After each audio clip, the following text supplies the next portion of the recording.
Boa noite, gente. Meu nome é Afonso Borges. Eu faço o projeto Sempre um Papo, que há tanto tempo que eu já até esqueci. Mas é 40 anos, são 40 anos ano que vem, vocês sabem disso. Rubinho do Vale, que saudade! Tanto tempo, esse aí conhece desde o início, coitado. Tá bonitinho, Rubinho. Saudade de você. Então, eu agradeço a presença de todos. Agradeço aqui a Biblioteca Pública, o espaço cedido pela Biblioteca para realizar o evento. Informo, desde já, que o projeto continua até o final do ano. Em setembro e outubro, nós vamos realizar 8 eventos aqui. Vamos trazer Eugênio Butti, Rui Castro, Maria Ribeiro. Nossa, são 8 pessoas, me faltou rapidamente aqui, mas procurem se informar pelas nossas redes sociais. A gente sempre divulga, o projeto é sempre entrada franca. Esta edição do projeto, que se subdividiu não só nas capitais brasileiras, em São Paulo, Brasília e aqui, é patrocinada pela CEMIG, via lei estadual de incentivo à cultura, e a gente chamou de Festival Sempre um Papo, porque nós vamos realizar nesse segundo semestre diversas atividades, como clubes do livro, como feiras do livro, como essas atividades que vão acontecer dentro do Sempre um Papo, entre outras. É uma nova experiência que a gente vai fazer de transformar o projeto Sempre um Papo, além da conversa com o autor e a divulgação do livro, que é a característica do projeto já há tantos anos, em uma coisa um pouquinho maior. Convido também todo mundo para os nossos festivais literários. A gente vai fazer o Fliparacatu agora de 27 a 31 de agosto. Depois, de 1º a 5 de outubro, o Fli Araxá. Depois, de 27 de outubro a 2 de novembro, o Fli Itabira. Essas são as realizações dos nossos festivais. Desde já eu peço autorização de imagem para todos, porque assim a lei manda. No entanto, se alguém quiser processar alguém porque aparece a imagem, processo o Gabriel. Quer dizer, cadê o Gabriel? O Gabriel fugiu agora, sempre eu orientava o pessoal a processar ele. Bem, processem o Gabriel. Ele que está fazendo a imagem, eu não tenho nada com isso. Tá bom? Você vai ficar aí atrás, Pablo? Vai ficar escondido? Veio aqui, lá de Barbacena, vai ficar aí atrás e escondidinho? Você acha que você... Obrigado por ter vindo, querido. Obrigado. Bem, gente, como vocês sabem, Tião Rocha está aqui lançando o seu livro, um livro desejado, esperado, planejado, voltado atrás, depois voltou para frente e acabou acontecendo, né, Tião? Nós decidimos mudar um pouquinho a coisa, porque aqui, obviamente, vocês todos conhecem o trabalho do Tião, conhecem como o Tião funciona lá. Ele falou muito da história dele, da trajetória. Então eu queria convidar vocês a fazer um bom bate-papo, conversar com o Tião, fazer perguntas aqui para ele. E agora que a Regina chegou, e eu adoro fazer maldades, eu queria convidar a Regina para vir aqui para falar o prefácio como você fez lá em Barbacena, que eu fiquei sabendo. Ah, vai. Eu saio daqui? Sou besta de ficar aqui? Não, você senta no meu lugar, vem e depois eu volto. Não tem problema nenhum. Não. Quem mandou você falar que ela leu lá em Barbacena? Ué?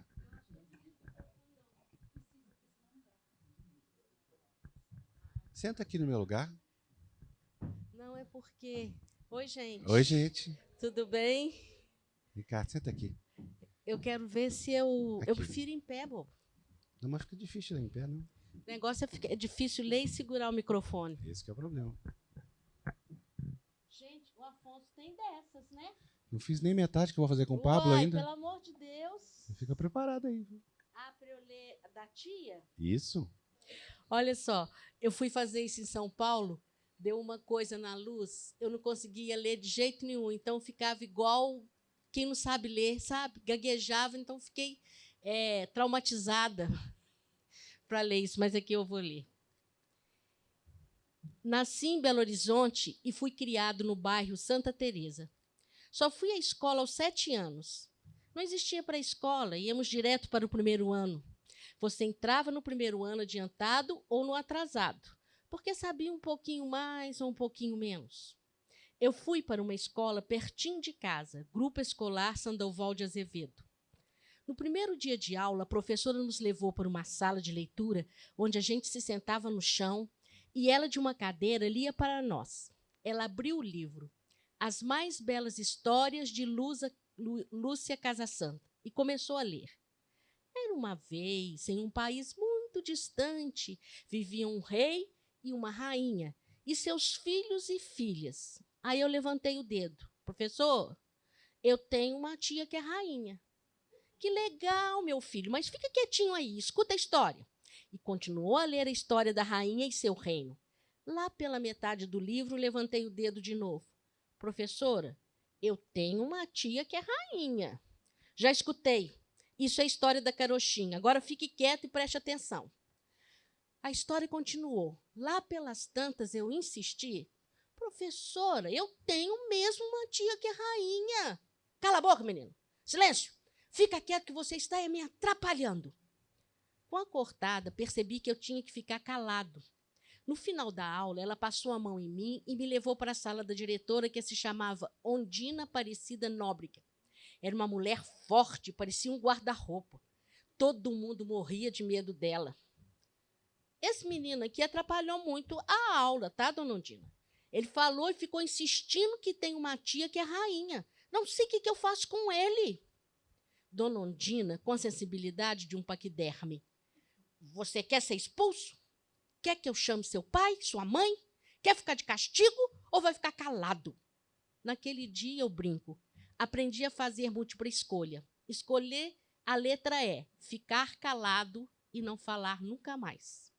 Voltei para a sala de aula e passei o resto do curso primário quieto. Nunca mais voltei a esse assunto sobre a minha tia. Anos mais tarde, eu me lembrei que estava escrito no alto da parede da minha sala que é: a escola é a continuidade do lar. Eu não sabia qual lar, meu é que não era.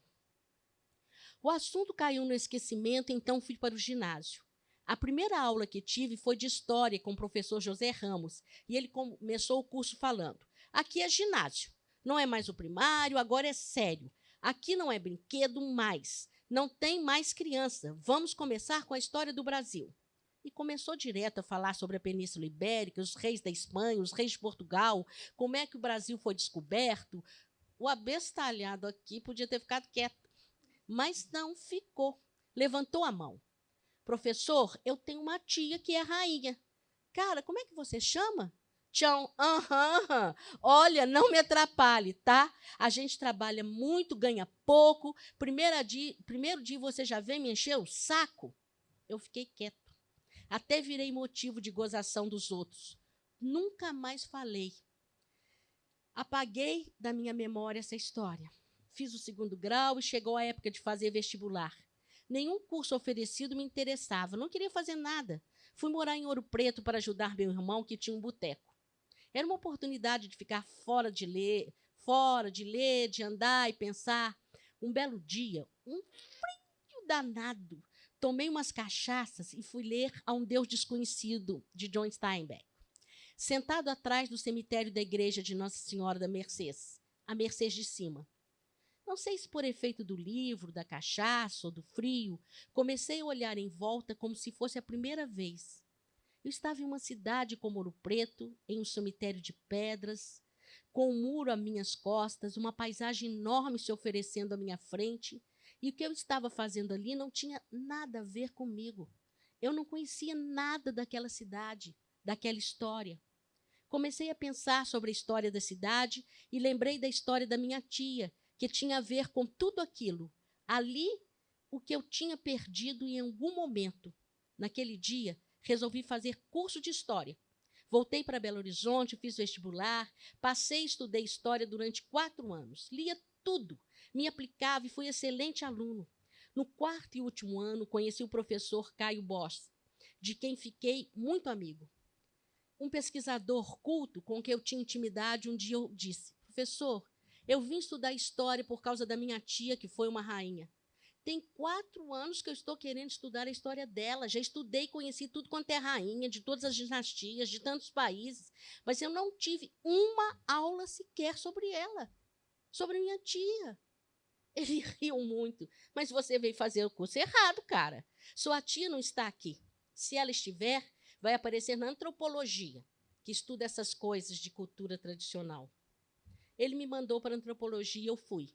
Estudei, Fiz especialização e acabei caindo na cultura popular que me fascinava. Virei antropólogo, folclorista e pesquisador. Enfim, encontrei onde minha história se encaixava. Minha tia foi rainha perpétua do Congado.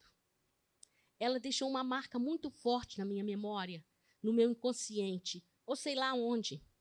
A presença de uma rainha de verdade, com sua coroa, seu manto vermelho, seu cetro e o cortejo.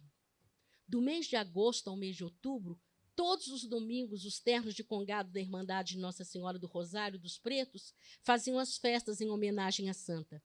Eles iam buscar minha tia, rainha, na casa dela, armavam um palio em vermelho e a conduziam em cortejo. Ela vinha com toda pompa e circunstância, cercada de moçambiques, congos, marujos, catopês, capoclinhos. Eu, menina, achava aquilo fascinante. E atrás furava a fila, ficava pertinho dela. Quando ela se sentava, pulava no seu colo.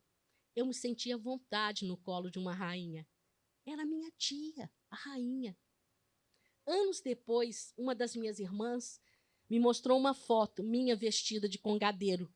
Era para entrar melhor no ritual. Continuei a buscar e o retorno à presença da minha tia rainha do festejo de Nossa Senhora do Rosário, de tudo aquilo que para mim era monumental e marcou minha infância. Percebi, à medida que ia estudando, que essa história não se encaixava em lugar nenhum. Mal era mencionada nos livros de cultura popular, de folclore.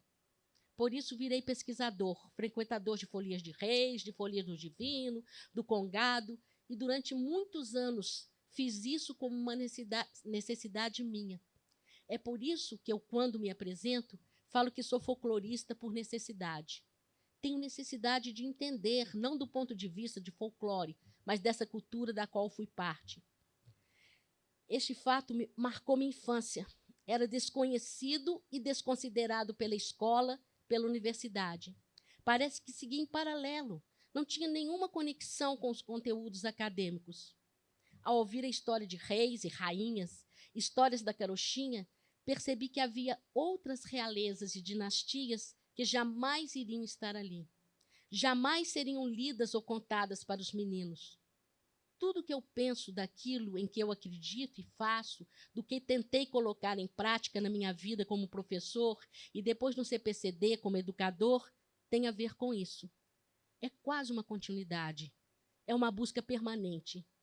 Eu digo sempre, quero conhecer, descobrir e falar sobre outros reis e rainhas, outras dinastias. Quero que os meninos com quem eu convivo possam manifestar essa realeza, esse sangue azul sob a pele preta. Essa narrativa, que ganhou consistência para mim, foi construída juntando peça até criar uma lógica. A responsabilidade do que eu sou, de onde estou, é da minha tia rainha. Dona Maria Hilarina de Jesus, irmã do meu pai, filha da minha avó, que também era congadeira. Todos os parentes do meu pai, que nunca mais encontrei, estavam ligados a essa herança de cultura negra, tradicional e religiosa. Nunca me candidatei a sentar ou deitar no divã para conversar sobre isso. Acho que se um dia eu o fizesse, provavelmente conseguiria explicar, racionalizar por que essas coisas aconteceram. Foram muitos clarões nesse processo e acabei atando os fios. Fico feliz que tenha acontecido assim.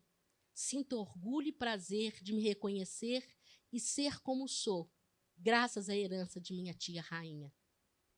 Há algum tempo, quando era presidente da Comissão Mineira de Folclore, fui convidado para uma missa conga, que é celebrada em agosto, no bairro Renascença, em Belo Horizonte. No final, me chamaram para falar e me vi cercado de reis e rainhas, princesas e capitães, mantos e coroas, estandartes e tambores. Estava em casa. Era a chance de contar minha história e contei. Então, toda aquela realeza me acolheu como parente. E eu, homem feito, me senti completamente à vontade, herdeiro orgulhoso, no colo generoso de minha tia rainha.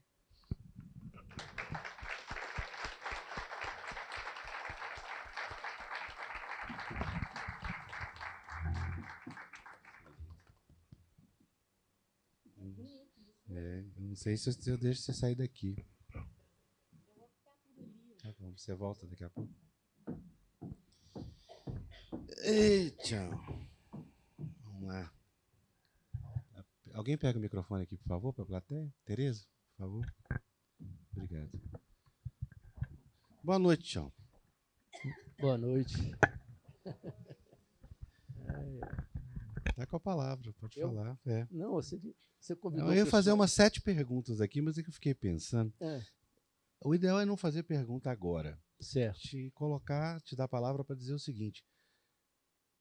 Você acha que esse livro vai contribuir com a sua trajetória daqui para frente? O que você está pensando desde aquele dia que a gente conversou?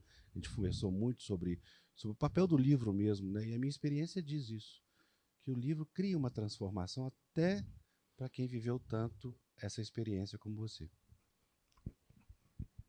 Bom, primeiro, Afonso, é um presente que você me dá, né? Me convidar para essa conversa, e eu estar num ambiente, né, que eu estou entre reis e rainhas, príncipes e princesas de uma outra época, né, de outro momento, não aqueles, mas eu me sinto muito acolhido, que estou aqui, meus parentes, meus irmãos, né, minha família, as pessoas que eu adoro, que eu amo, os netos estão lá, né, e amigos, companheirada do CPCD, estou em casa, né, eu estou no meio, acolhido aqui, né, muitíssimo. Quem me apresentou a foto que eu nunca tinha visto foi aquela ali, que é minha irmã, que ela que tinha uma foto antiga minha, que comprovou que a outra irmã não acreditava, falar que eu achava que eu contava mentira. Aí ela um dia levou a foto e mostrou para a minha outra irmã. Não, ele ficava assim, a foto dele aqui, em preto e branco, antiga, descorada, mas estava eu lá, né, com a minha roupinha de congadeiro, que eu nunca, nem que imaginava que eu também tinha vestido. Então, é a Geni que está ali. Esse livro, ele é resultado de um processo que vem de experiência de muitos anos, né? E as pessoas, meus amigos, CPCD, os lugares por onde falavam assim, Tião, cadê seu livro? Né? A gente queria ver seu livro, as suas histórias, seus causos, suas coisas. Eu falei, não tem não. Por que não tem? Porque eu não escrevia, porque eu não tenho paciência de escrever, não tenho disciplina e tal. E eu fui levando. Tinha muito texto, muitas coisas esparçadas, né, publicadas. E isso foi juntando. Mas um dia, e aí as pessoas começaram a me cobrar. A Luciana, que está lá no fundo, trabalha comigo, ela começou, olha, o CPCD vai fazer 40 anos, a gente podia, né, fazer uma publicação, quem sabe, o seu livro, as suas histórias e tal. E deixou essa coisa crescendo aí. E aí eu encontrei com o professor Mário Cortella, no aeroporto de São Luís, e ele, a primeira coisa que ele me perguntou, falei, Tião, cadê seu livro? Falei, qual livro? Ué, você não tem um livro? Não acredito. Falei, eu não sou igual ao senhor. O Cortella tem 88 livros. Pois é. Eu não sou igual ao senhor, que produz com essa quantidade, não tem a sua disciplina. Ele falou, também não tenho. Eu falei, como é que você faz tanto? E ele falou assim, eu gravo tudo que eu quero falar, escrever e tal, eu gravo minhas aulas, minhas palestras, depois eu transcrevo, organizo, pronto, publico. Eu falei, gravar eu também sei, né? Então não deve ser complicado. E eu falo demais, dou muito curso, muita formação. Eu peguei meu celular, liguei, botei no bolso, onde eu ia, eu gravava, né? E aí juntei um monte de coisas, eu mandava para a Gislane, ali a pobre coitada, né? Tinha que ouvir aquilo tudo e transcrever, e às vezes a mesma palestra eu repetia 2 vezes, ela falava, mas é o mesmo assunto? Eu falei, eu me repito o tempo todo, eu me apresento, eu não mudo, né? Então, e aí ela juntou muito material. De repente, tinha um monte de coisas escritas, né? E uma professora da Universidade do Rio de Janeiro, trabalhei com ela no Maranhão, a professora Cristina Loyola, um dia pegou aquele material, falou, eu vou publicar, tá bom demais, e levou para a gráfica, uma editora. Na hora que eu vi aqui, eu falei, não, pode devolver, né? Isso aqui tem um monte de falação, né? Tudo desorganizado, não está pronto, não está maduro. Recolhi e ficou engavetada alguns anos. Aí a Luciana, mais uma vez, resolveu tirar dos guardados e organizar, e aí organizou esse material todo, e aí eu pedi a Regina, né, para dar seus pitacos, suas contribuições e tal, eu sou um apaixonado pela obra do Guimarães Rosa, né? E ela é um especialista em Guimarães. Eu falei, acrescenta Guimarães aí, é bom em mais Guimarães, né, meus textos, e ela o fez, né? E aí, pronto, a Lu resolveu levar para o editor e saiu, né? E a escolha do nome foi interessante, porque praticamente todas as minhas formações, por onde eu ando, né, com os jovens, nas escolas, por onde eu dou aula, eu sempre termino minhas falas com a provocação, né? Se as pessoas querem fazer, né, sair do lugar, fazer o novo, construir algo não feito ainda, e sempre tem um final, topa, né? Vocês topam ou não topam, né? Ou vão ficar só teorizando. E aí surgiu essa ideia do livro ser esse topa, né? Que não é uma convocação, uma provocação, mas também é para mim, né? Quer dizer, me estimula a buscar o não feito ainda, o que eu preciso de aprender. E aí, acho que na sua questão, eu acho que a contribuição que eu espero é que ele sirva para os educadores que possam ler, questionar, né, se sentir incomodado com algumas questões que estão nele, das minhas experiências, né, que não são de todos, foram ótimas como aprendizado, mas passamos por todo tipo de experiências, boas e ruins, mas que me geraram, né, uma convicção de que nós, educadores, podemos fazer muito mais do que fazemos e podemos fazer um mundo se a gente resolver, né, assumir isso, né? Então, essa convocatória, eu acredito nisso, eu espero que ele cumpra isso, né? Então, eu fico muito feliz, né, que está aí disponibilizado para as pessoas, né, e tomara que as pessoas topem, né, levar essas ideias ou acrescentar outras coisas e a gente seguir, né? Então, vou te transformar em vítima do seu próprio título, né? Que é perguntar o que você acha que ainda pode ser feito. Principalmente pode agora, ser feito? Com o livro que... O livro, de uma certa forma, sintetiza, né? E sincretiza também. O legal é isso, porque cada leitor lê um livro, né? Tem sempre essa mágica da literatura, né? E, né, com esse sincretismo, você vai ter leituras da sua própria história, dita pelos outros. Essa que é a mágica, né? Então, eu te devolvo a pergunta. O que você acha que ainda pode ser feito? Eu lembro que a Renata, da editora Peirópolis, falou assim, esse livro ele não termina, ele vai deixar uma porta em aberto, porque nós vamos dar continuidade a eles, né, a essa resposta, a essas provocações. E eu falei, olha, é verdade, né? Para mim, ele não se fecha, né? Ele conta uma trajetória e me coloca, né, diante de um tempo, né, que eu quero crer, né, que é de pensar no presente e do futuro, né? Esse presente do futuro que a gente precisa de moldar, de fazê-lo, né? E cada vez eu me convenço mais que ele precisa ser feito, esse futuro, mas ser feito de forma diferente. E a gente precisava ir às raízes, meio radical. Não. Então, na minha cabeça, né, o meu sonho, o que me estimula, né, é pensar que será que um dia nós vamos ter uma escola tão boa, né, que não perca nenhum aluno, que não deixa ninguém para trás, que consiga que todos os meninos e meninas aprendam tudo que precisam aprender no seu tempo, no seu ritmo. Aí eu começo a perceber que para fazer isso é possível se a gente virar ao avesso todo o sistema que nós temos, né, que ele é centrado na escola e não no aprendizado. É centrado no currículo e não nos alunos. É centrado numa lógica que independe se os alunos eles têm que se adaptar. Então, eu fico percebendo isso, né? Quando eu converso com o Theo, com o Tomé, né? E com o Tomé ele fala assim, e a escola? Ele falou assim, foi ótimo, o futebol foi ótimo. Eu falei, na aula eu não quero ver não, se possível, né? Ele já desde pequeno ele já está escapulindo. Eu falei, porque é chato, né? Ele falou, né, mas é uma chatice. Quer dizer, menino de 7, 8 anos, né? Putz, por que essa escola deixa, né, ser um grande lugar de lazer, de aprendizado, de vivência, de tal, né? É muito chato, né? A escola é um lugar chato. Por quê? Porque ela quer ser chata, porque ela não sabe ser alegre, né? Ela quer ser carrancuda, E aí ela fica com essa cara mesmo, que ela parece uma fábrica, ela parece um quartel, ela parece uma prisão, ou às vezes parece um hospício, né? Porque ela fica ensinando coisa que não tem nada a ver com as pessoas, com o tempo, com o ritmo e tal, né?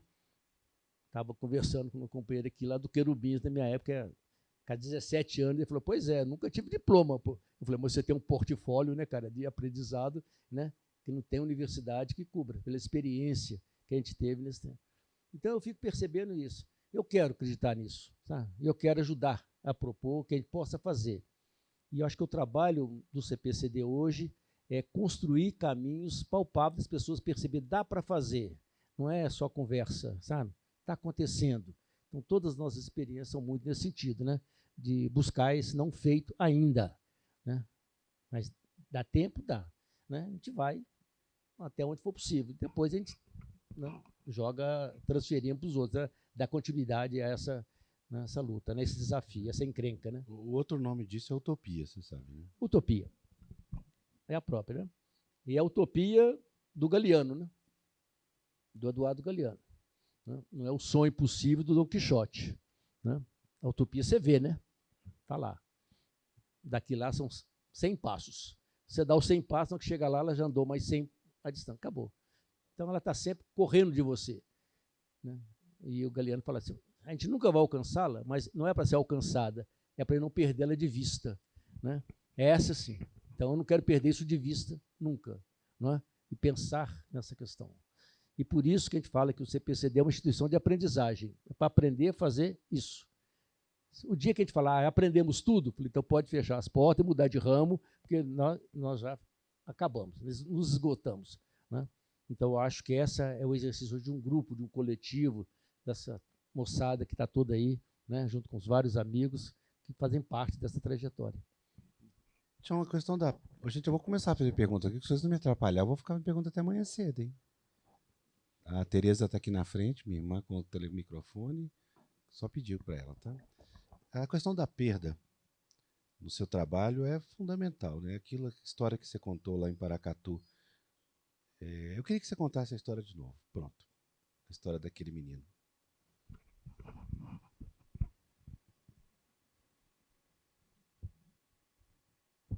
Posso, Cláudia?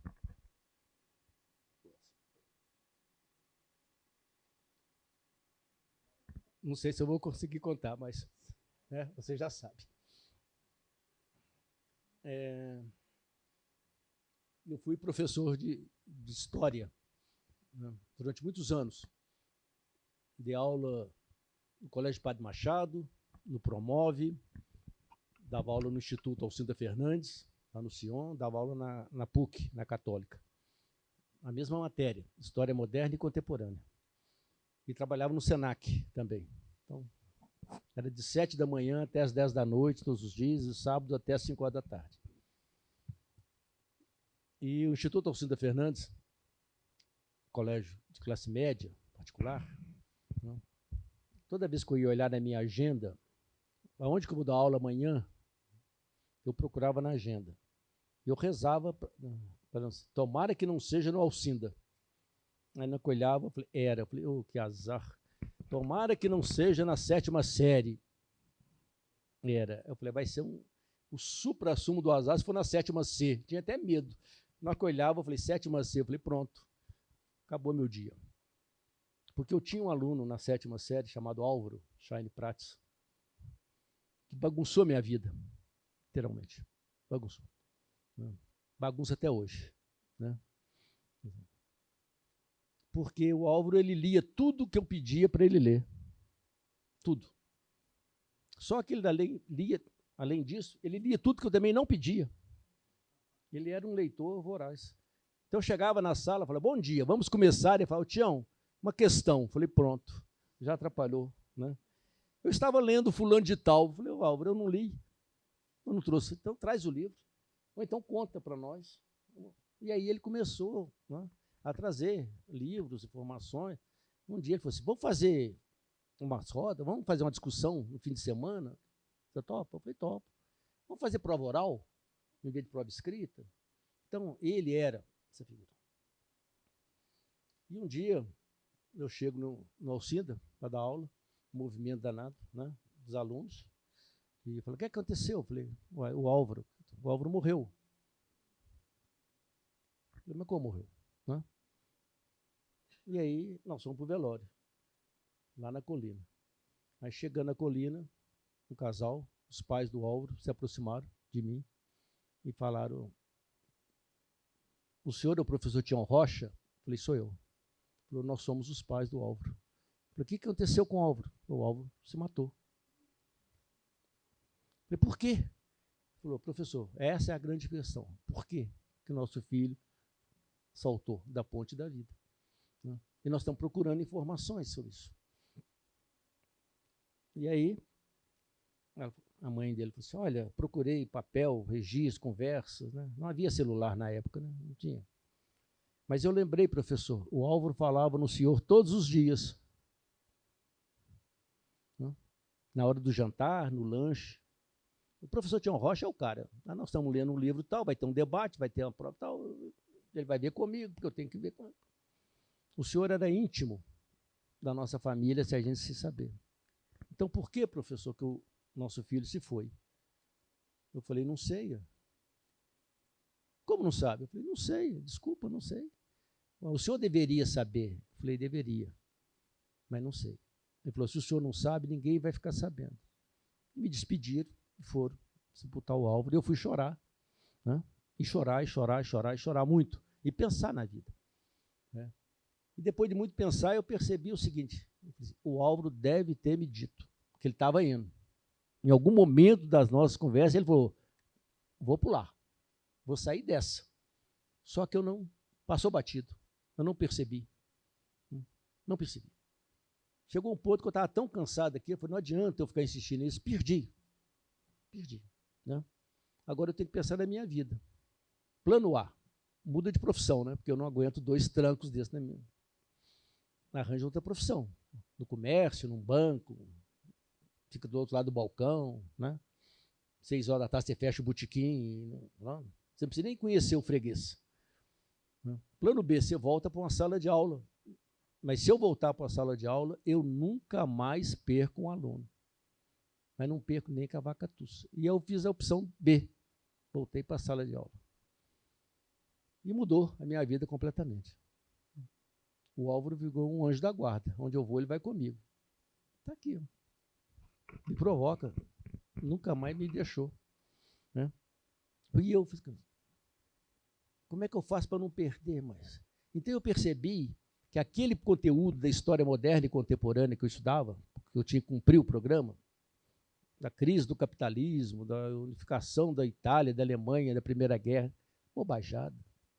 Importância nenhuma aquela história, porque antes dessa história eu tinha uma outra, que estava pertinho de mim, na minha frente, que é do meu aluno.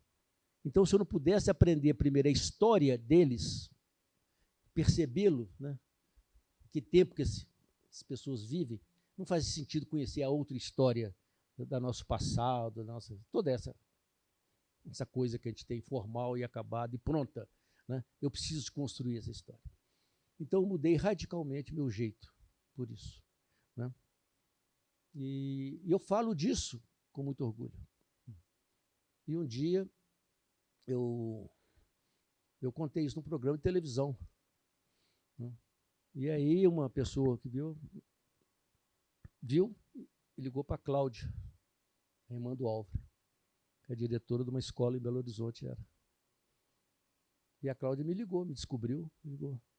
Você precisa de vir aqui para a gente conversar.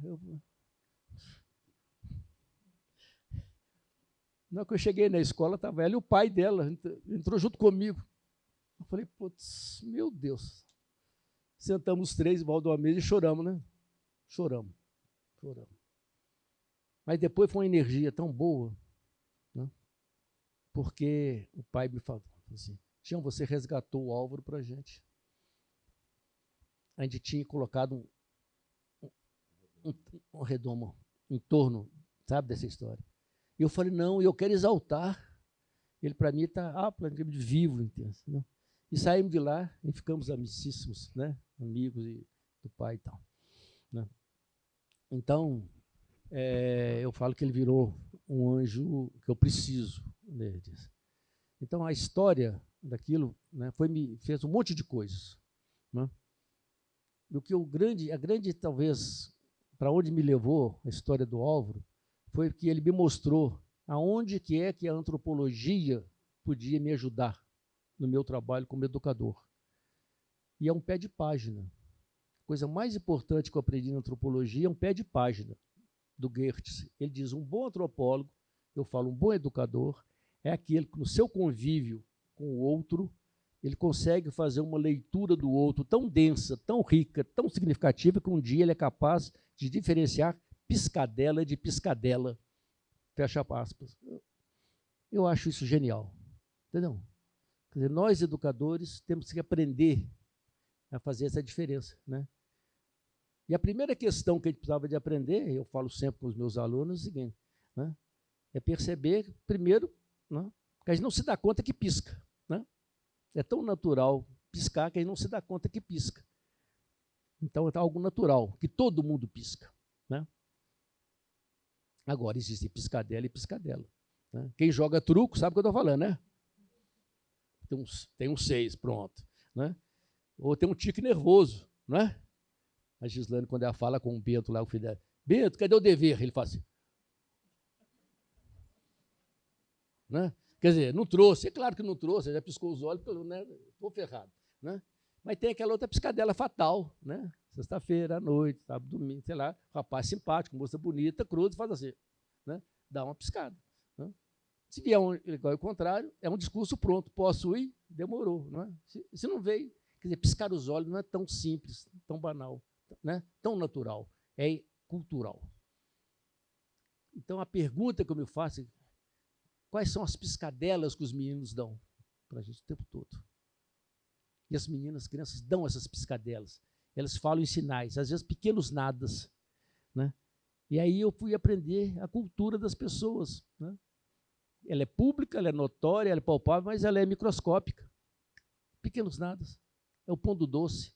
É isso que às vezes marca e faz uma diferença total na vida das pessoas e pode mudar. Então, isso eu aprendi a partir dessa reflexão. Né? Como é que eu faço para aprender o outro? Aprender genuinamente. Né?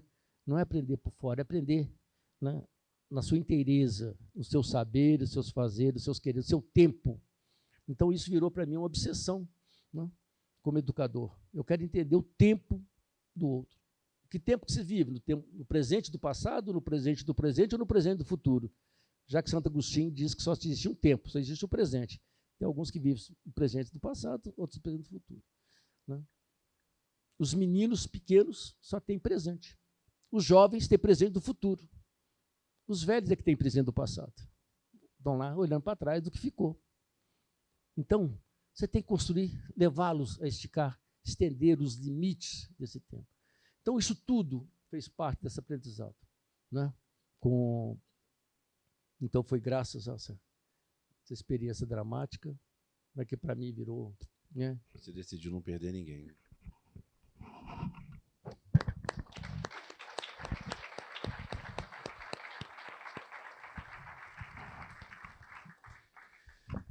Perguntas? Tereza está aqui na frente. É o Peron ali com ali. Regina? Eu ia mandar o microfone para você de qualquer jeito, né? Amor, emenda esse assunto aí.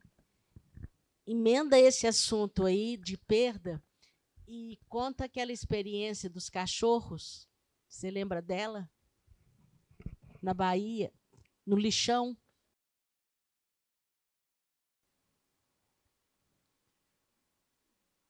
Eu, sei lá quando foi, eu sou muito ruim de data, assim, de marcar. É muito tempo, né? Na década de 90. Nós fomos convidados para ir trabalhar no lixão de Vitória, no Espírito Santo. Um pessoal ligado à Visão Mundial, outras instituições, ONGs, trabalhavam lá, nos convidaram para trabalhar lá. E vocês conhecem Vitória, capital do Espírito Santo. O último bairro de Vitória é o bairro São Pedro. Depois do bairro tem uma rua, uma travessa, e depois ficava o lixo, o lixão. E a cidade foi crescendo. Então o bairro São Pedro foi aumentando, expandindo, Então, e as pessoas não saíam do lixo. O lixo ia sendo afastado, sendo empurrado mais para o canto, e mais as pessoas iam junto. E elas falavam, né, que elas moravam no São Pedro I.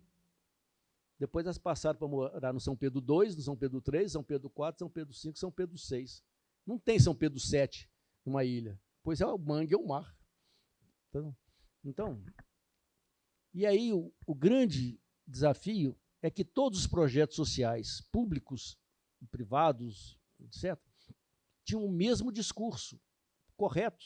Lugar de gente não é no lixo. Ponto. Então, nós temos que tirar as pessoas do lixo, levá-los para um lugar digno, decente.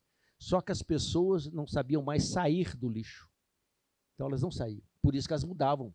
À medida que o lixão ia sendo plantado, elas iam juntos.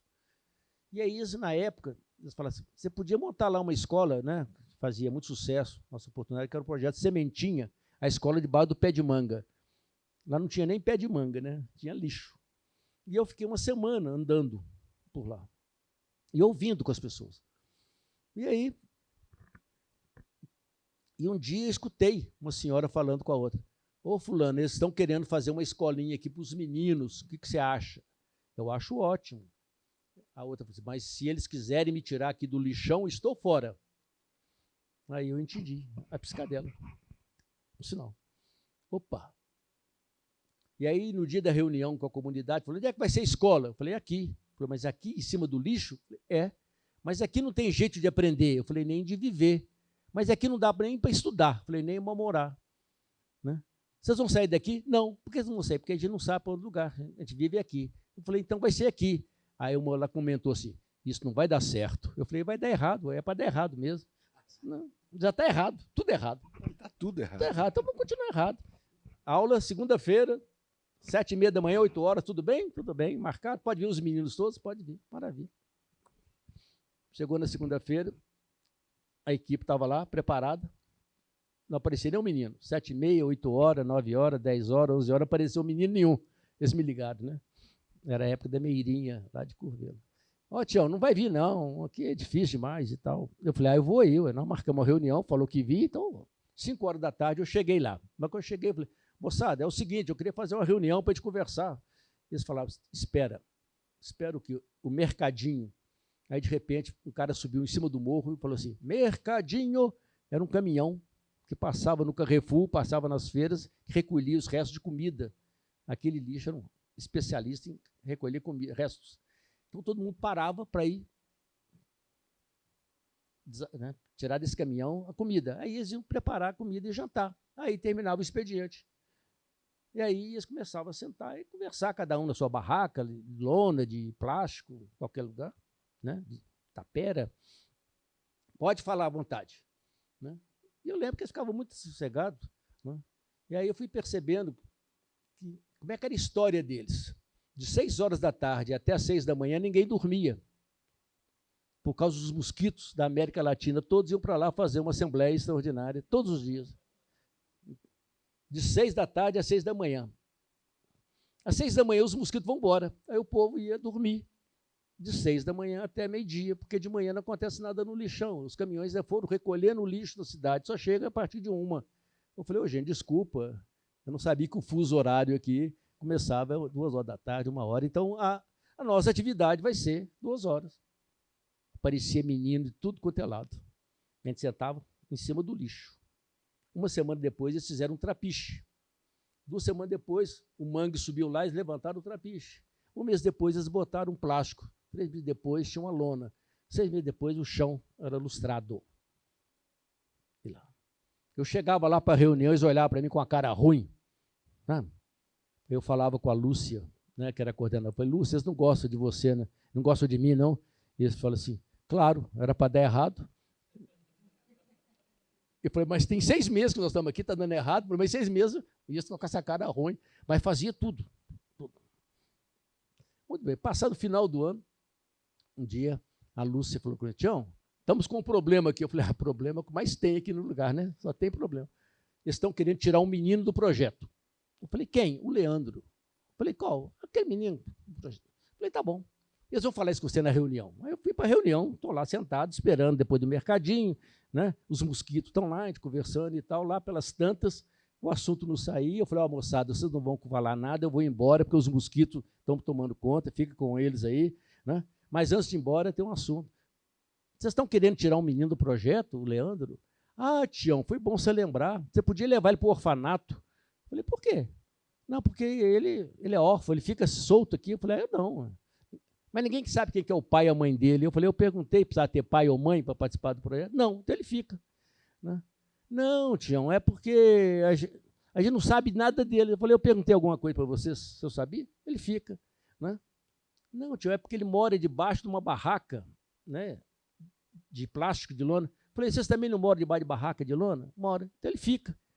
Vocês são os excluídos. Eu nunca soube que excluído exclua ninguém. Não pode, é contrassenso. Depois de você ter mais ninguém, não. Você tem um mangue e um mar, acabou. Vocês vão para onde? Então, esse menino fica. E se vocês tirarem do projeto, eu estou fora, tá bom? Já levantei para dar mosquitada e né, fui embora. Quando eu estava saindo, a Lúcia falou assim, Tião, sabe qual é o problema? Eu falei, não. É porque esse menino vive com um cachorro. Aonde ele vai, o cachorro vai junto. Se o cachorro não entrar, ele também não entra. Ele tentou ir na escola, a diretora falou, não, só entra um. Ele foi lá na igreja, o padre também falou que não. Ele foi lá no pastor também falou que não. Então, ele não entra em lugar nenhum. E lá no projeto, ele está indo com o cachorro. Né? E o cachorro está lá no meio. Eu falei, Lúcia, era isso? Ela falou, por que vocês não falaram? Ele falou, você tem vergonha. Tem de vergonha de falar isso para você. Eu falei, então, Lúcia, resolva, né? O que eu faço com o menino? Eu falei, matricula. Ela falou, tá bem, o que eu faço com o cachorro? Eu falei, matricula também. Caralho. Quando nós viemos aqui, a humanidade não estava pronta? Estava. E a cachorridade não existia. Nós vamos criar a cachorridade. A humanidade resolve, mas da cachorridade nós podemos incluir cachorro. E foi o jeito. Né? Isso foi um ponto do doce naquela comunidade. E mexer com os brios daquele pessoal. Né? E mexer, se organizar. Passados uns meses, começaram a se organizar como associação. Um dia eles vieram, me pediram para criar lá uma filial do CPCD no Lixão. Eu entreguei para eles o estatuto, né? Lembra? Entregamos para eles criarem lá o estatuto. Eles criaram, né? Conseguiram recurso com o Estado, conseguiram uma usina de reciclagem de lixo, onde faz lixo, compostagem e papel, e lá criou o bairro Resistência. A Rua da União é a Rua da Resistência. O Papa, naquele anterior, João Paulo II, foi lá celebrar uma missa e tal. Lá tem especulação imobiliária no Lixão, mas é o bairro Resistência. 5 anos depois, eles vieram a Belo Horizonte entregar. Viemos devolver a sua chancela, a sua instituição, porque nós criamos a nossa, a Associação Comunitária dos Moradores do Bairro Resistência. Né? Então, é a história desse menino, né, que virou adulto lá, etc., etc., foi fundamental. Então, acho que essa é o que nos coloca. Né? Se a gente precisa fazer isso para não perder ninguém, não deixar ninguém para trás, por que a gente não faz? Mas e o cachorro? Né? E o cachorro? Virou doutor, né? Defendiu tese, PhD, parece que vai para Harvard, qualquer coisa.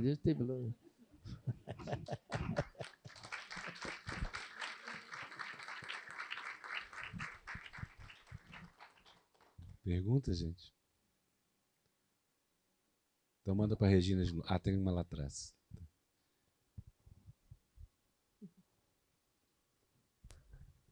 Boa noite, como é que você chama? Boa noite, Flávia Nolasco. Aproveitar o ensejo que eu moro, nasci, vivida e criada no pé do aterro, né? A gente não chama mais lixão, agora mudou.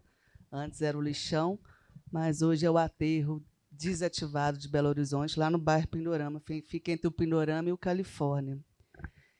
E aí eu sou das ciências sociais e minha trajetória foi nos movimentos de luta por moradia, então transitei muito pelas ocupações urbanas, na luta popular, juventude, mulheres, mas chegou um momento que eu senti muita falta de voltar e conseguir fazer algumas coisas nesse território que é parte integrante de mim, né? Só que eu estou hoje com uma dificuldade muito grande, Tião, que é da escuta. Eu retomei a prática de capoeira lá e achei que a capoeira, a gente idealiza as coisas, né? Então, nos tempos de muita desesperança, eu falei, nossa, é ali no ambiente circular, comunitário, né, solidário, que eu vou esperançar também nesses tempos difíceis. E aí chega lá, eu não estou dando conta de ouvir os debates. Aí o meu bairro hoje, o Zema está fechando escola e está aí com essa política de escola cívico-militar, né? Então, toda hora na capoeira, eles querem debater alguma coisa, porque sabem que eu vim dessa coisa, então eu sempre sou muito provocativa.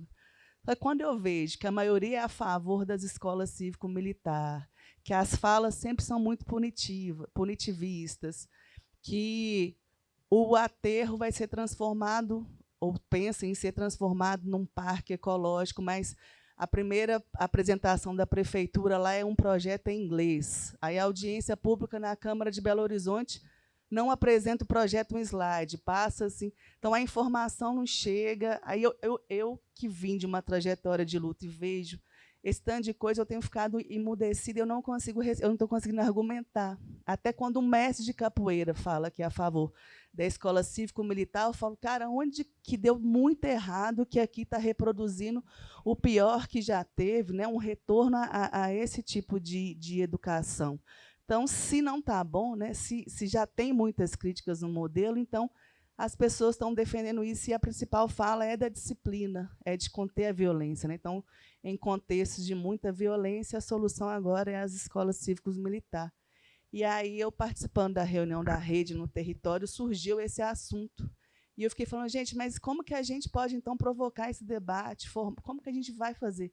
Mas eu mesmo, que vim dessa trajetória de educação popular em ocupações urbanas, não estou dando conta de ouvir e de pensar em formas. Então, qual que é hoje esse lugar diante de narrativas que estão formando consciências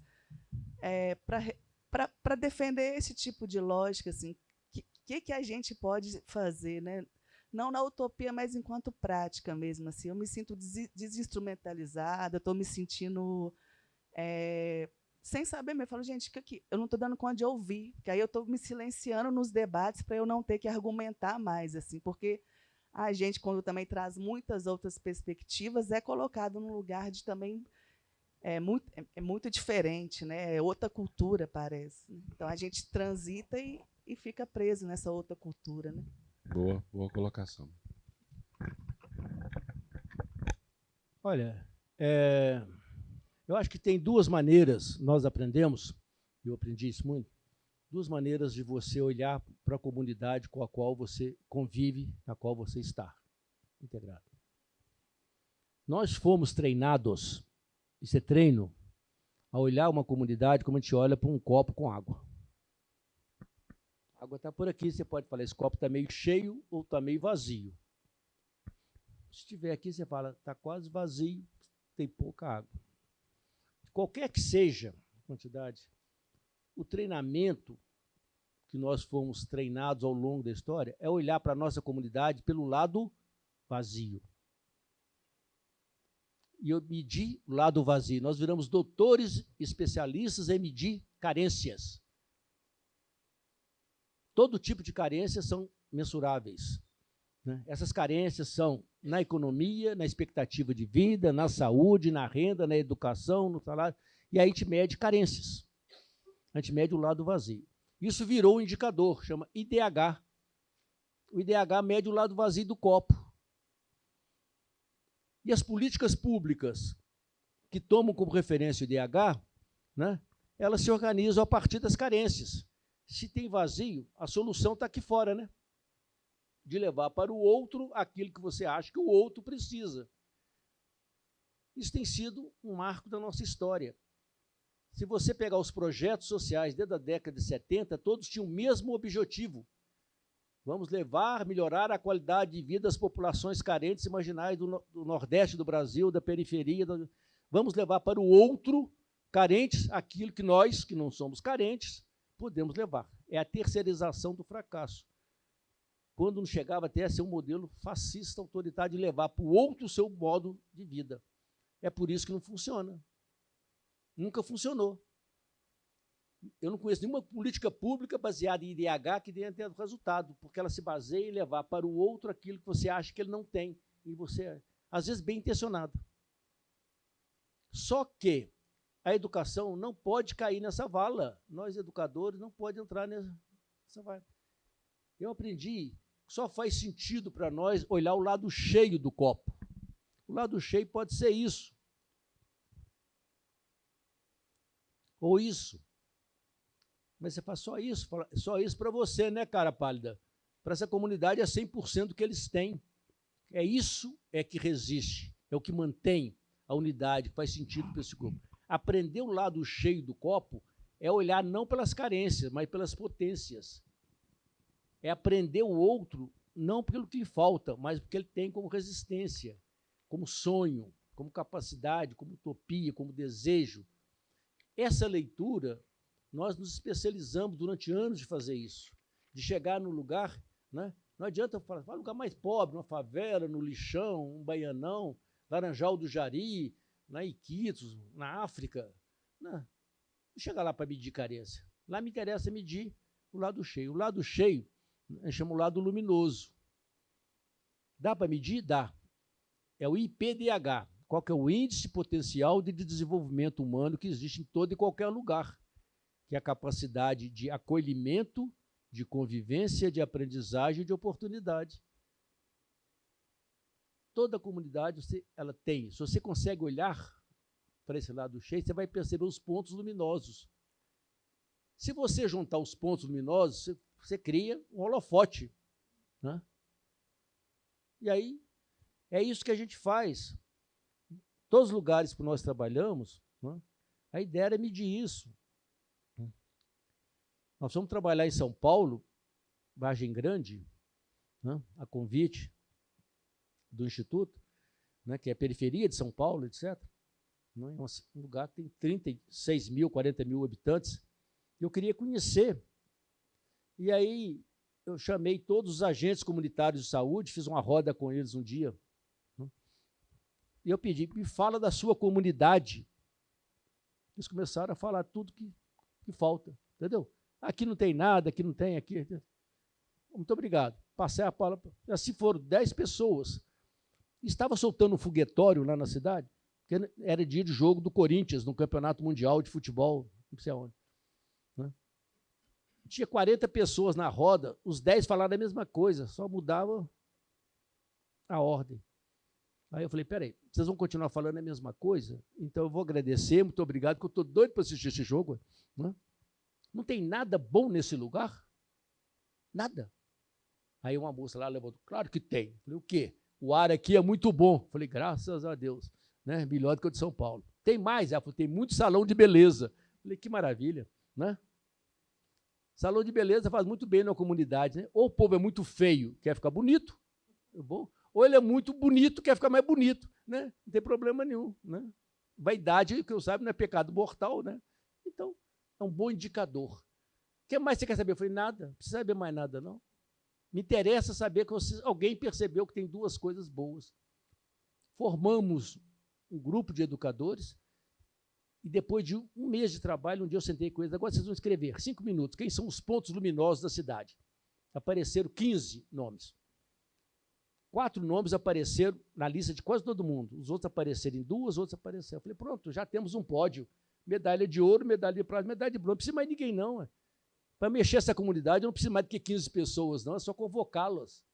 Convocá-las para quê? Porque elas já são do bem. É criar para elas uma causa. Causa. E as pessoas precisam de causa.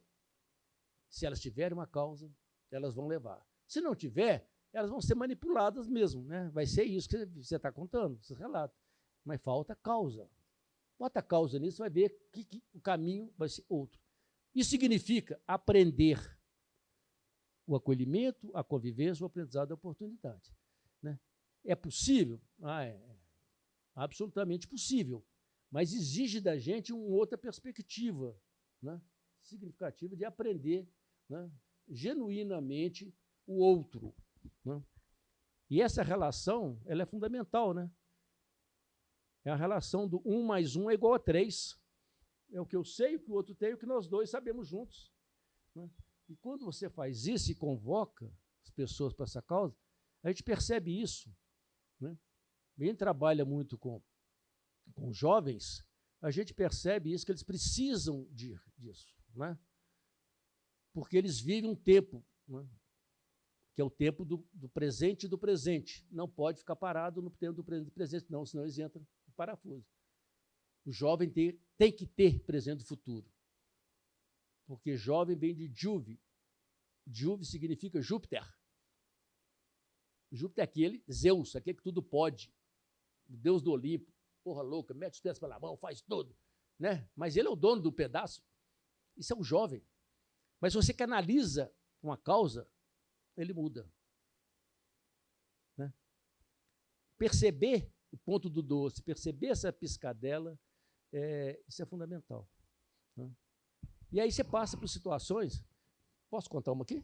Quantas quiser. Não, só uma. Eu fui trabalhar no Maranhão. Né? Trabalhamos lá durante muitos anos, na formação de educadores que trabalhavam com as crianças e jovens que viviam nos campos. Com a formação de pessoas que cuidavam de reduzir a mortalidade infantil na Natal. Outra história de Moçambique. Mas me interessava muito conhecer as escolas naquela região da Amazônia maranhense. E um dia eu parei numa escola chamada Casa Familiar Rural Padre Josino Tavares. É uma escola rural, né, de pedagogia da alternância. Os meninos ficavam 15 dias em casa, 15 dias na escola. E eu fiquei lá uma semana, olhando, conversando e tentando entender aqueles meninos e meninas. 70 jovens, 35 meninos, 35 meninas. Ficavam lá 15 dias, e eles trocavam. Né? Não acontecia nada. Um lugar feio, sujo, abandonado, a comida era um horror, parecia uma lavagem, um negócio. Não tinha banheiro, não tinha água. Um dia eu juntei as meninas e falei, gente, aqui, como é que vocês vivem aqui? Vocês dormem 35 no mesmo dormitório. Né? Vocês não podem nem ficar menstruada, né? Aqui, porque senão está ferrado. Né? Banho os meninos não tomam mesmo. Como é que faz? Não tinha jeito. Eles falaram, é feio demais. Um dia eu falei com ele, moçada, vamos embora. Vamos embora daqui, não tem aqui precipício insolúvel. Ô lugarzinho feio. Nunca vi igual. E aí o menino falou comigo, Tião, a gente não pode sair daqui, sabe por quê? Eu falei, por quê? Porque a gente não sabe para onde ir. Eu falei, você não sabe para onde ir? Ele falou, não. Eu falei, está que nem Alice no País das Maravilhas, né? Você não sabe para onde ir, qualquer caminho serve. Então, aí um outro falou assim, Tião, se a gente sair daqui, tem mais de 200 jovens querendo entrar nessa escola, porque é a única escola de segundo grau que tem aqui. Eu falei, então a minha solução não é boa, não é mandar a menina embora. E um dia, olhando para uma escola rural, não produzia nada, eu falei, vocês sabem plantar? Ué, sabemos, mas não planta, né? Porque aqui não tem nada. Vamos fazer uma aposta aqui. Eu queria que vocês plantassem para mim 10 mil árvores, 10 mil mudas. O que você vai fazer com isso? Eu vou plantar aqui nessa cidade, Bom Jesus da Selva, 10 mil mudas, em 10 minutos. Ah, não tem jeito. Eu falei, se eu gastar mais que 10 minutos para plantar 10 mil árvores nesse lugar, eu nem volto aqui mais. Vocês topam ou não topam? Né? Fui embora. Um mês depois, eu voltei para o trabalho lá, cheguei, fui lá, e aí?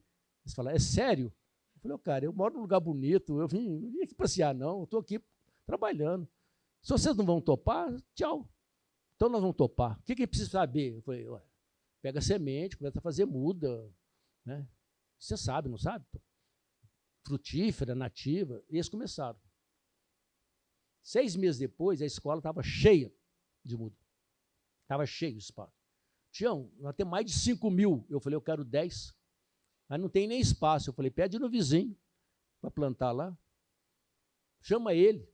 Eles chamaram os vizinhos para continuar plantando. No final, eu tinha 10 mil mudas. Mas esperasse crescer mais um pouquinho. E agora? Agora nós vamos plantar nessa cidade. Então, nós vamos invadir essa cidade. Peguei um drone, tirei uma foto da cidade, aquela coisa seca, feia, né? Horrorosa. Fomos no computador, né? Os meninos plantaram no computador as árvorezinhas, fizemos um monte de fotografia. Está assim, pode ficar desse jeito.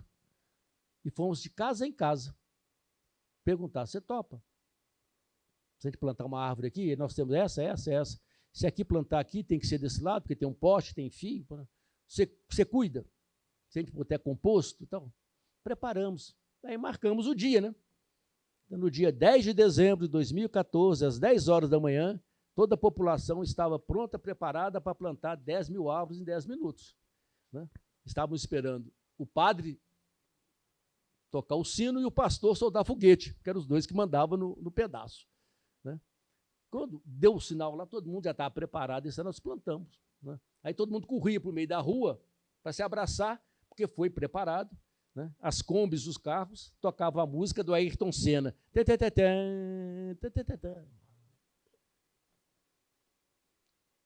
Plantamos 10 mil árvores em menos de 10 minutos. Mais de 9 mil pessoas se mobilizaram para fazer a coisa. A prefeita de lá ganhou um prêmio lá em Foz do Iguaçu, como grande benemérita. O povo lá ficou puto. Ela nunca tinha plantado uma árvore. Eu falei, gente, pode dar o presente para a prefeita, porque me interessava, era o dia 11. Fiz um ano de trabalho para esperar no dia seguinte. Vou olhar para a cara daqueles meninos, os olhos brilhavam, pulavam. O que a gente pode fazer agora? Eu falei, cara, quem planta 10 mil árvores em 10 minutos faz qualquer coisa, chuta o pau da barraca, vira o mundo ao avesso. Né? O que a gente podia fazer? Eu falei, o que vocês acham? Eu falei, essa escola, eu falei, só topo se for transformar essa escola num centro de excelência e educação do campo. Nem precisa perguntar se topa, né? Claro que eles toparam. Como é que a gente faz isso? Eu não sei, não. Se eu soubesse, eu já teria feito há muito tempo, até vendendo essa tecnologia. Eu não sei como é que é fazer. E aí nós percebemos, criamos um plano de metas. Tem água nessa escola? Não. Então, ano 1, marca a data. Dia 31 de dezembro vai ser o último dia que vai entrar aqui um caminhão-pipa para jogar água aqui na cisterna. Nunca mais vai entrar um caminhão-pipa. Pronto. Aí nós vamos captar água da chuva, captar água de coisa, de repente nós tínhamos 50 mil litros aqui, né? Fomos mudando todo jeito de aprender, era muito engraçado, né? Que os professores tinham que entrar, e eles eram muito tradicionais. Tinha um professor de física que falou assim, eu não vou atrasar minha matéria não para ficar construindo caixa d'água não. Eu falei, ô companheiro, né? O que você está estudando lá? Eu estou dando a segunda lei de Newton. Eu falei, chama o Newton, cacete. Né? Pergunta para ele como é que a gente faz para obter água nessa escola. Ah, não sei não. Eu falei, então manda a segunda lei, a terceira lei, ou então você dispensa o Newton, não precisa de Newton, eu preciso de água. Aí pronto, ele acabou aderindo. E nós fomos construindo. Um dia descobrimos, aprendemos que a água aqui da chuva, né, naquela Amazônia, cai na estrada, ela caía e virava um açude. Pronto. Resultado, no final do ano nós tínhamos autossuficiência hídrica. Nunca mais entrou um caminhão-pipa lá, esse é um indicador. A prefeitura vai lá para buscar água. Dá para encher nosso caminhãozinho pipa aqui? Falei, pode pegar à vontade. Ano 2, da onde é que vem a comida daqui? Ah, vem dessa comida horrorosa que a prefeitura doa. Nunca mais vai entrar uma comida aqui, nós vamos produzir a nossa própria comida. Ano 3, da onde é que vem o dinheiro? Vem das esmolas, das gincanas, né? Nunca mais entra. Então, a gente percebeu o seguinte, que era construir passo a passo. Todas as escolas rurais da região foram para lá. A gente queria fazer isso também. O que é esse negócio de ser excelência? Eu falei, não sei não, pergunta para esses meninos aí que eles falam. Eles falavam, é ser melhor, todo dia melhor do que no dia anterior. E aí elevar o sarrafo. Né? Essa escola, né, ela virou uma referência. Então, aquela experiência com aqueles jovens, para mim foi a coisa mais forte. O dia que eles foram provocados, estimulados e cutucados, né, a virar o mundo ao avesso, e o mundo deles era aquele pequeno mundo, não é o outro mundão. Tem que mudar ali, a realidade. Não, eles vieram. Né, e até hoje eles fazem isso. Né, construíram salas de aula debaixo das mangueiras, eles fizeram o escambau. Né, porque eles não podem perder nunca mais esse patamar. A busca da excelência é a busca do não feito ainda. Como é que vai ser? Não sei. Nós vamos levar. Né? Tem outras gerações que estão vindo nessa brincadeira. Né? Então, isso para mim, e claro, é um lugar cheio de problema. Tem outros tipos de problemas. Mas nós tivemos que tratar de discutir e colocar todas essas questões. Né? Mas a mobilização das pessoas para conversar sobre, né, que o futuro é coletivo, né, e se constrói de forma de roda, né, consensual e tal. Não. 1h30 de papo, tá bom, ou vamos atravessar a madrugada? Não é? Essa turma aí, eu estou por conta. Né? Vamos embora. Gente, conversando fiado aqui até as coisas melhorar, vocês é que sabem. O Tião está disponível para outra parte dessa conversa, que é os autógrafos. Vocês estão me olhando com cara de que estava alguém que quer perguntar, é isso, Perão? Você já falou com alguém ali que quer perguntar quem é? Última pergunta. Como é que você chama? Boa noite. Boa noite. Na verdade, eu quero agradecer esse moço aí, que eu conheci há 30 anos atrás. Tião, então, assim, publicamente, eu acho que eu nunca te agradeci. Então, assim, hoje, os seus ensinamentos, lá onde eu moro, é o que você acabou de falar aí. O único barulho que incomoda a gente hoje lá de música, de barulho de teatro, porque aqueles meninos que quando você chegou lá, hoje é professor de música, professor de percussão. Eu, no caso, hoje eu sou assistente de coordenação. Eu estou falando de 2 projetos, que é o Corpo Cidadão e o Querubins, lá da Vila Cabamundo. Então, assim, quando você chegou lá, a gente nem dormia.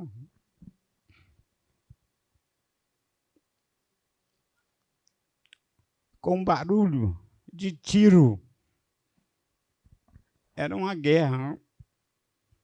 Então, hoje, Tião, hoje lá não tem mais isso. Hoje nós todos desfrutamos da nossa vila com barulho de congado, com barulho de teatro, de música, de percussão. O carnaval lá é uma maravilha. O congado, inclusive agora dia 31, todo dia 31 de agosto, tem uma festa maravilhosa do congado. A única divergência que a gente tem de opinião lá é só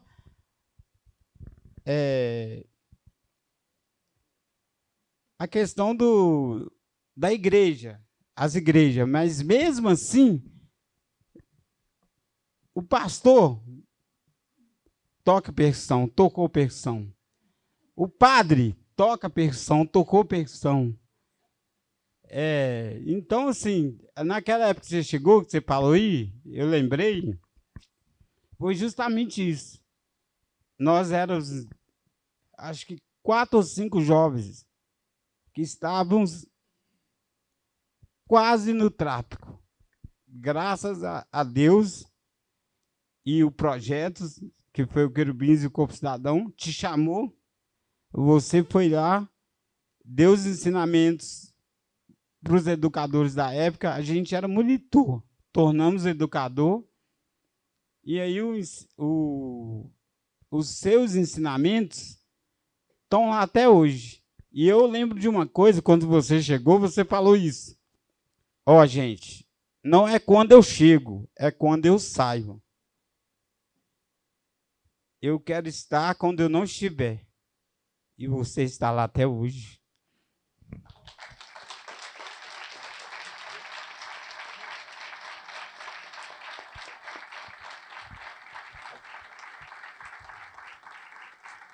Obrigado.